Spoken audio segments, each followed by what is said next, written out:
So I didn't even said it. I can't believe I said it, but it's true. Brother Caleb jumped in, claiming the whole thing might not even be legit. Here's how the feds told it. They pieced together a timeline that looks incriminating from every angle. It kicks off in late 2021 into early 2022, when David and Celeste first crossed paths online through Fortnite. That alone had people raising eyebrows. Then March 28, 2022, David releases Decide. The lyrics?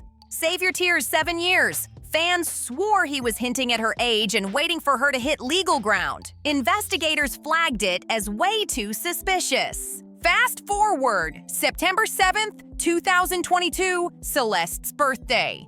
David drops Romantic the same day. Everyone knows artists tie songs to real life, but to feds, that was way too obvious. By October, Discord chats allegedly linked back to him, stacking up even more heat. David's caught on camera asking, "Is Celeste in here?" And she replies. By 2023, things start spiraling fast. A Twitch stream shows David laughing with her about messy topics before he suddenly panics and begs her to delete the VOD. That move alone had investigators side-eyeing him heavy. Then, February 2024 hits. Celeste's mom reports her missing. At the same time, people flood David's comments saying LAPD's gonna catch him for messing with a 13-year-old. Days later, brand new photos of them together surface. It's like every time she vanishes, proof pops up that she's still with him.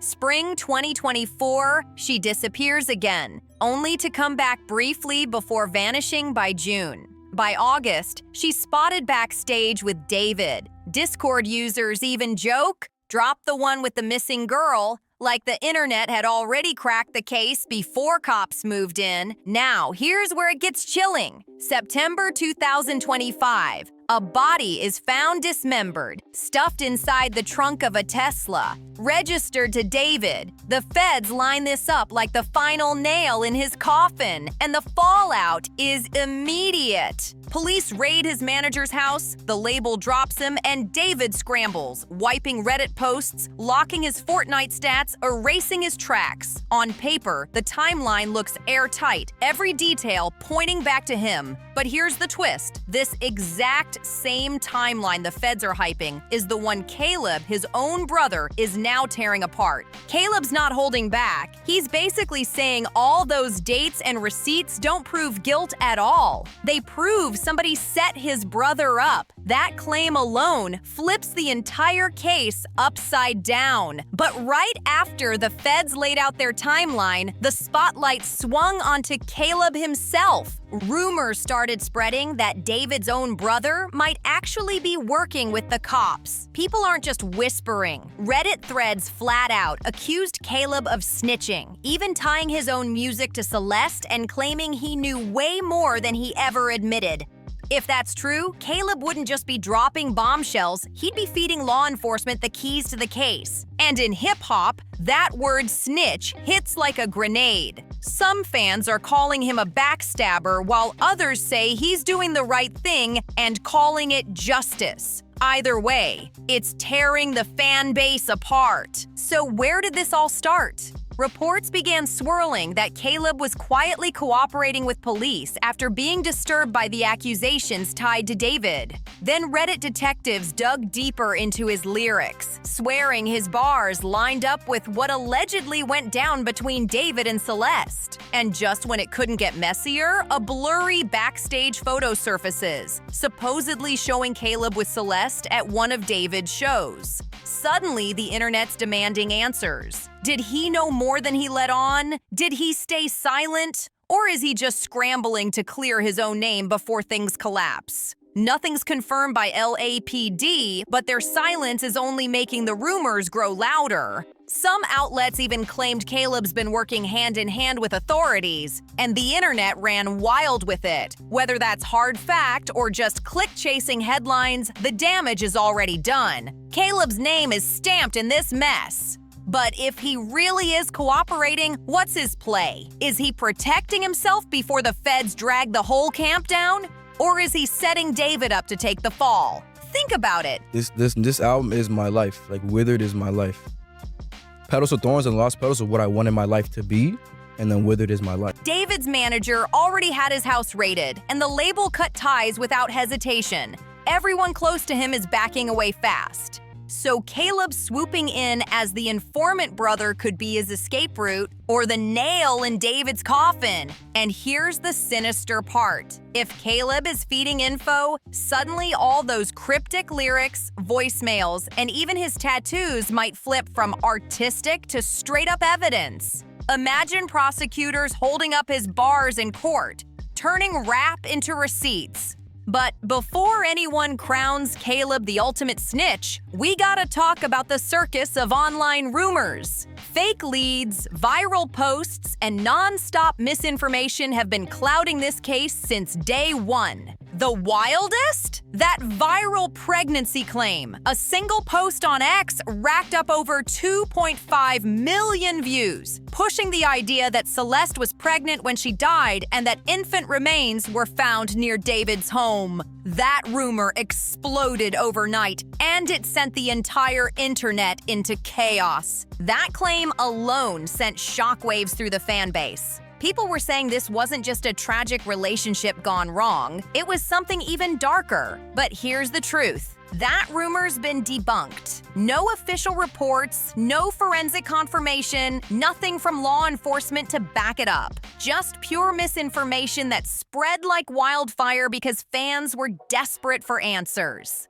Then came the whole narrative about Celeste's aunt, and this one is messy. Screenshots show her posting, shout out, flexing her new talent badge, and treating the tragedy like a content grind. Some people are calling it straight up clout chasing, others argue she's just coping in her own way. Either way, it had fans side-eyeing the family dynamics real heavy, and all this noise, false leads, family drama, viral posts, just makes it harder to separate fact from fiction because on one side you've got federal investigators quietly building a homicide case. On the other, you've got internet detectives throwing out unverified theories, half of which turn out fake. It's a mess. But here's the thing, this chaos might not be random. When people flood the internet with rumors, the real evidence gets buried. And if someone wanted to cover tracks or distract from the truth, flooding timelines with lies would be the easiest way to do it. So the question is, are these false claims just fans reaching for answers, or are they part of a bigger play to cloud the case? And here's where it turns downright chilling.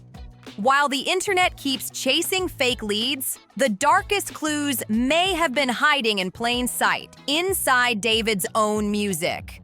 What investigators are pulling from his lyrics and private texts feels less like coincidence and way more like confession. If the timeline and Caleb's rumors weren't enough, the most damning evidence might actually be coded in David's songs, interviews, and breakdowns on stage. Once people started dissecting his every lyric, hidden voicemail, and meltdown, it stopped sounding like art and started looking like receipts. Now let's rewind. David's parents yanked him out of school, homeschooled him, and raised him under a strict religious grip. He confirmed all of this in his interview with Dazed. Some even say he was already spiraling as a teen, obsessed with blood, darkness, and violent themes long before video games and isolation pushed him further down that path. And when the internet fame and money finally hit, his parents loosened their grip, and David was suddenly free. That freedom mixed with his fixation on Celeste might have been a deadly combo, because to him, she wasn't just a girlfriend. She was the centerpiece of his twisted world. The theory spreading online? David may have ended her life sometime between October and January, either right before or right after finishing his last album. To fans digging into every bar, the music is no longer entertainment. It's an open diary of a crime. Once you break down that album, the lyrics, and even his interviews, the theory doesn't sound far-fetched at all. In one sit-down, David said, "That's what I feel for my art. It's beautiful for a time, so my music is only here for a temporary time. Withered is the process of going back to where I came from. He admitted he wanted the album to feel like a goodbye, a send-off into the next era, or whatever came next. Looking back now, fans are asking, was that goodbye aimed at his career or at Celeste herself?